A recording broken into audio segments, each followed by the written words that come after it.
नमस्कार साथियों, मेरी आवाज आ रही है पीछे तक? माइक है क्या? माइक ले लो। अब दे दो माइक, वो तो ले आओ। माइक कर रहे थे ना, मैं थोड़ा जोर से बोलता हूँ, फिर आवाज आ जाएगी। धन्यवाद साथियों, आप सब यहाँ पर आए। सबसे पहले तो आप जानते हैं कि कल शाम को कर्नाटक राज्य में प्रचार समाप्त हुआ है और कल यानी 10 तारीख को वहाँ पर मतदान है।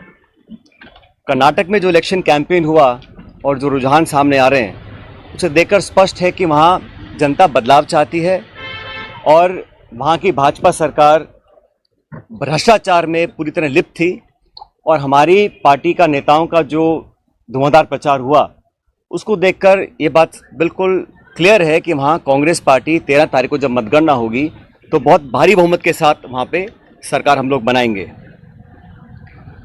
कर्नाटक के चुनाव बहुत महत्वपूर्ण हैं क्योंकि यहाँ पर एक तरह से डायरेक्ट फाइट भाजपा कांग्रेस की है और बीजेपी ने पूरी ताकत के साथ वहाँ कैंपेन किया। प्रधानमंत्री, गृह मंत्री, सब नेता छोटे बड़े वहाँ गए, लेकिन जो मुद्दे थे उसको कांग्रेस ने उठाया और मैं समझता हूँ कि वहाँ पर अब तक का जो बहुमत हमको नहीं मिला, उससे ज़्यादा बहुमत कांग्रेस पार्टी को कर्नाटक में मिलेगा।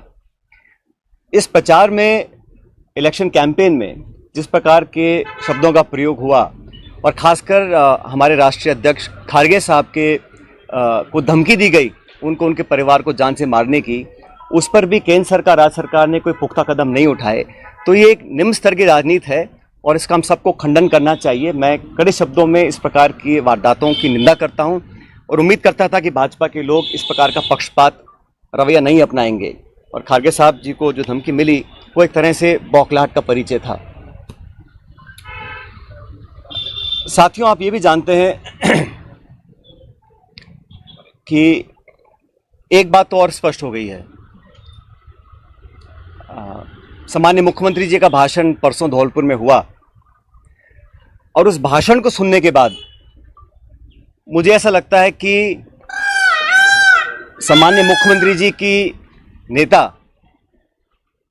आदरणीय श्रीमती सोनिया गांधी जी नहीं हैं, बल्कि उनकी नेता वसुंधरा राजे सिंधिया जी हैं।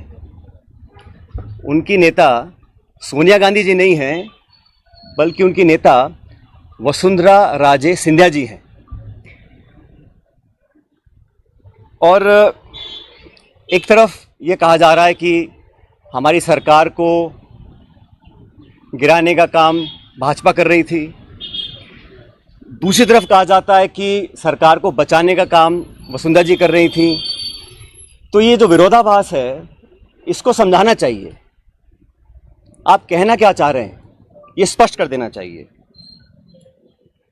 आप सबको मालूम है, सरकार बनने के बाद मैं प्रदेश का उप मुख्यमंत्री था, प्रदेश अध्यक्ष था और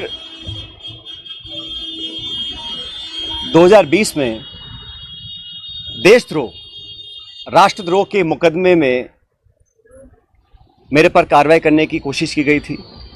अनेक ऐसे प्रकरण हुए और हम सब लोग, और मैं स्पष्ट करना चाहता हूं कि मैं और हमारे कुछ साथी सरकार में नेतृत्व परिवर्तन चाहते थे। अपनी बात को लेकर हम दिल्ली भी गए और अपनी बातों को रखा। उसके बाद अखिल भारतीय कांग्रेस कमेटी ने लगातार चर्चाएं हुई और आज वो दुनिया में नहीं है, स्वर्गीय अहमद पटेल साहब, लेकिन उनके माध्यम से सब नेताओं से मुलाकात हुई और एक कमेटी का गठन हुआ, AICC ने किया। उसमें माखन साहब, वेणुगोपाल जी और अहमद पटेल जी सदस्य थे और उस कमेटी का एक काम था। और कमेटी जब गठन हुआ, उस समय हम सबकी बात सुनकर हमारी बातों को एक्सेप्ट किया गया और एक रोड मैप तैयार किया गया। बहुत सारी बातें उसमें थी, मैं उसका उल्लेख नहीं करूँगा, लेकिन कमेटी का गठन हुआ और उसके बाद से हम सब ने, चाहे वो राज्यसभा के चुनाव हों, चाहे विधानसभा में मतदान हो, पार्टी का प्रचार हो, कांग्रेस को मजबूत और ताकतवर बनाने के लिए हम सभी साथियों ने जी जान से कोशिश की और मेहनत की। और 2.5 साल का जो कार्यकाल निकला वो इस बात का प्रतीक है।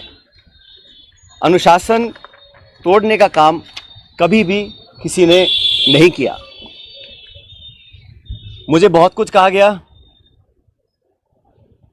कोरोना, गद्दार, निकम्मा आदि, और जो ये आरोप परसों लगाए गए, ये 2.5 साल से मैं आरोप सुन रहा था, लेकिन हम अपनी पार्टी को और सरकार की छवि को नुकसान नहीं पहुंचाना चाहते थे।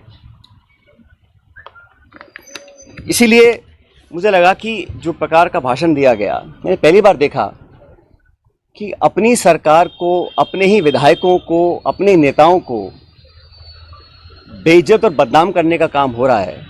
कांग्रेस के विधायकों को तो बदनाम करने का काम हो रहा है और भाजपा के नेताओं का गुणगान हो रहा है। ये समझ से परे है। इस प्रकार का जो काम हुआ वो बड़ा गलत है। और हम सब लोग जो दिल्ली में गए थे अपनी बात को रखने के लिए, किन लोगों पर आरोप लगाए जा रहे हैं? ऐसे लोग जो पब्लिक लाइफ में 30, 40, 45 साल से हैं। 3 दिन पहले मैं बाड़मेर में था। सम्मानीय हेमाराम जी 1980 से विधायक हैं। उनकी क्या छवि है, मतदाता, पब्लिक, उनके क्षेत्र के लोग उनको अच्छी तरह जानते हैं, उनकी क्या क्रेडिबिलिटी है और क्या पब्लिक लाइफ में उनका अब तक का इतिहास रहा।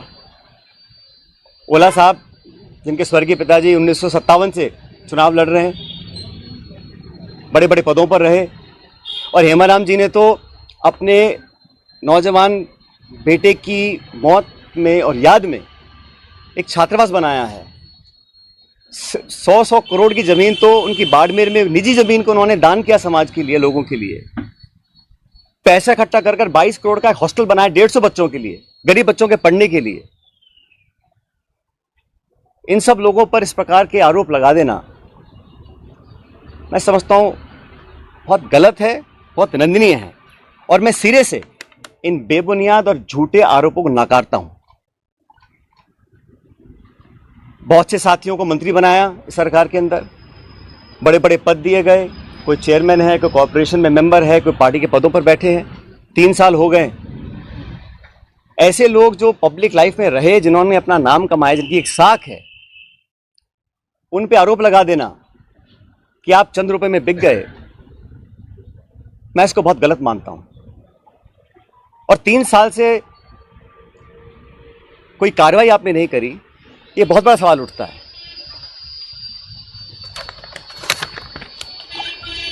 साथियों, हम दिल्ली में गए, अपनी बात को रखा, और उसके बाद सारे तथ्यों को संज्ञान में लेने के बाद हमारी अध्यक्षा सोनिया गांधी जी ने 25 सितंबर को सम्मानीय माखन साहब और सम्मानीय खड़गे जी को जयपुर भेजा था। आप सब जानते हैं, वो विधायकों की मीटिंग हो ही नहीं पाई। सोनिया गांधी हमारी पार्टी की अध्यक्ष थी उस समय। उनकी जो अवहेलना हुई, उनकी जो मानहानि हुई, उनकी जो बेइज्जती हुई, वो गद्दारी थी। इतने सारे विधायक, 20, 30, 40, पता नहीं कितने विधायकों को उनकी इच्छा के खिलाफ इस्तीफा दिलवाया गया, अपनी सरकार को संकट में खड़ा करा गया। बहुत से लोग आरोप लगाते हैं कि मोदी और शाह के कहने पर इस्तीफे दिलवा दिए गए। अब ये बात मुझे बोले और मैं जाके मंच पे इस बात को बोलूं, ये शोभा देता है क्या? तो मुझे लगता है कि अब तक जो हुआ उस घटनाक्रम में वो उस बात को दिखलाता है अनुशासनहीनता किसने करी, पार्टी का डिसिप्लिन किसने तोड़ा, और सही मायने में संगठन को और सरकार को कौन मजबूत कर रहा है, कौन कमजोर कर रहा है। और अपने नेताओं को खुश करने के लिए बहुत सारे लोग तरह तरह की बातें करते हैं। कोई किसी की चुगली करता है, कोई किसी की चुगली करता है। मुझे बहुत सारे लोग आके बहुत सारी बातें बोलते हैं कि यहाँ हजारों करोड़ का घोटाला हो गया, यहाँ ये स्कैम हो गया। इन्हीं बातों को मैं मंच पर आकर इनका बखान करूं, ये शोभा नहीं देता, ये गंभीर राजनीति का परिचय नहीं है।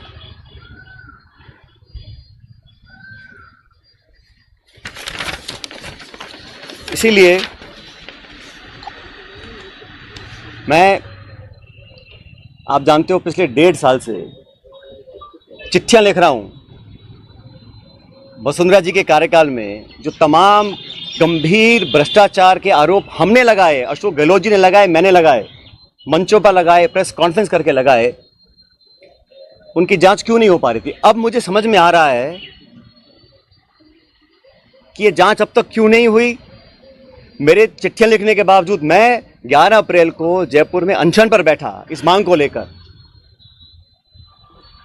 लेकिन अब मैं नाउम्मीद हूं क्योंकि तथ्य सामने आ रहे हैं। कार्रवाई क्यों नहीं हो और क्यों नहीं होगी, यह बात भी स्पष्ट हो चुकी है। इसलिए मैं ऐसा मानता हूं कि हम लोग जो पब्लिक लाइफ में हैं, जनता ही भगवान है और जनता जनार्दन के सामने हम सबको नतमस्तक होना पड़ेगा। मैंने करप्शन की इशू को लगातार उठाया,